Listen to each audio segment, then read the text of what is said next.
Oi pessoal, hoje a gente vai falar sobre os princípios basilares do direito do trabalho e a repercussão deles na prática da advocacia trabalhista.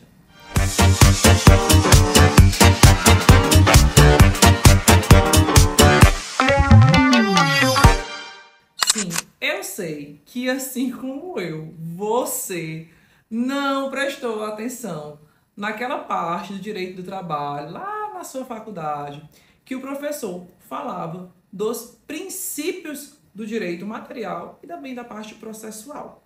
Você não se ligou nisso. E hoje em dia você encontra algumas dificuldades na sua atuação como advogado trabalhista.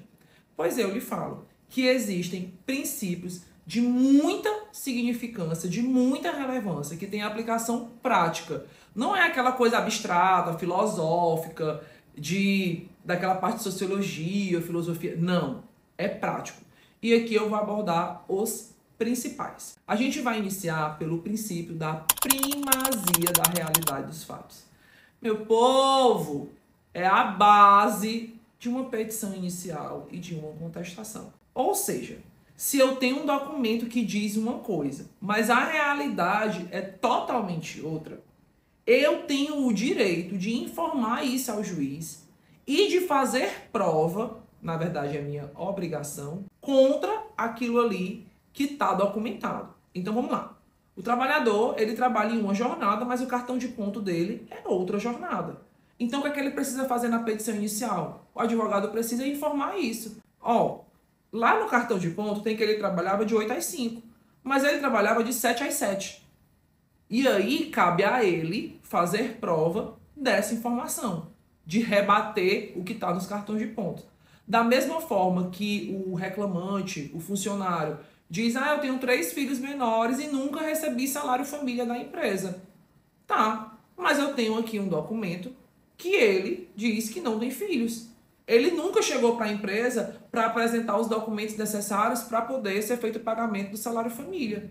Então, ele tem aqui uma informação e a empresa rebate com a realidade fática.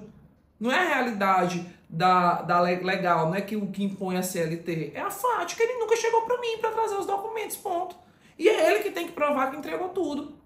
Não provou, encerrou. Então, a primazia da realidade, ela é basilar. Ela é assim... Sem ela, o direito do trabalho ele não existiria. Basicamente é isso, tá? O segundo princípio de extrema importância é o princípio da informalidade.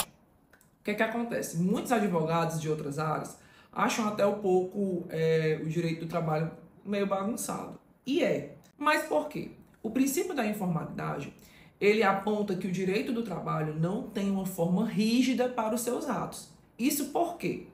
O direito do trabalho permite o jus postulante. Não existe defensoria pública para o direito do trabalho.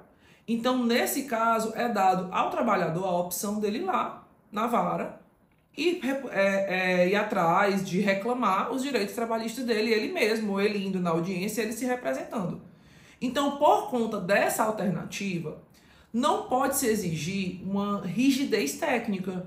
Você tem que apresentar uma petição inicial, assim, e não tem como. Eu não tenho como apresentar uma contestação, como muitas vezes acontece, de o próprio proprietário da empresa ir para a audiência e ele apresentar a própria defesa de forma oral, ele se apresentar, tá? Então, no que é que a informalidade reflete? Não tem necessidade, meu povo, de uma petição inicial ou de uma contestação com doutrina, jurisprudência. Não precisa. Obviamente que a gente tem uns casos que são fora da curva do padrão da normalidade. Que aí é um caso mais complexo, que você tem que fazer uma prova, que existe uma controvérsia, discussões nos tribunais sobre. Mas se a pessoa trabalha 70 horas por semana, tu tá cobrando só as horas extras, pra que raios tu vai colocar a jurisprudência? Bota só o artigo da lei e o fato. Trabalhava acima da 8ª diária, 44 semanal, ponto, que a lei que me autoriza encerrou. Um pedido que tem uma página e meia, tu bota para 2 parágrafos, tá? Adicional de insalubridade porque tinha contato com câmara fria e resfriada. Eu não preciso de jurisprudência para isso, entendeu? Eu tenho a NR15 que me autoriza, sabe? Então, assim, agora não, se é um caso de uma pessoa que trabalhava em contato com lixo, de uma academia, que aí tem que ver quantas pessoas circulavam na academia para que seja compreendido como alta circulação para riscos biológicos, tudo bem você colocar alguma jurisprudência, mas doutrina. Então, tirem isso da petição inicial de vocês ou da contestação de vocês. Façam peças bem mais concisas e sucintas, porque até vai facilitar o juiz a identificar seus pedidos e você a não se atrapalhar na hora da sua audiência, tá bom? E o terceiro princípio, importantíssimo, é o princípio da oralidade. Sim, assim como a informalidade, a oralidade, eles estão ligados ali intrinsecamente, decorre da questão de que a Justiça do Trabalho ela tem que ser acessível àquele trabalhador analfabeta que não sabe nem que horas é meio-dia. Então tudo acontece muito ali na audiência, tá? Por isso que alguns juízes conduzem de uma forma e outros de outros, porque existe essa liberdade. E o princípio da oralidade, ele acarreta um segmento do direito do trabalho que é a concentração dos atos em audiência.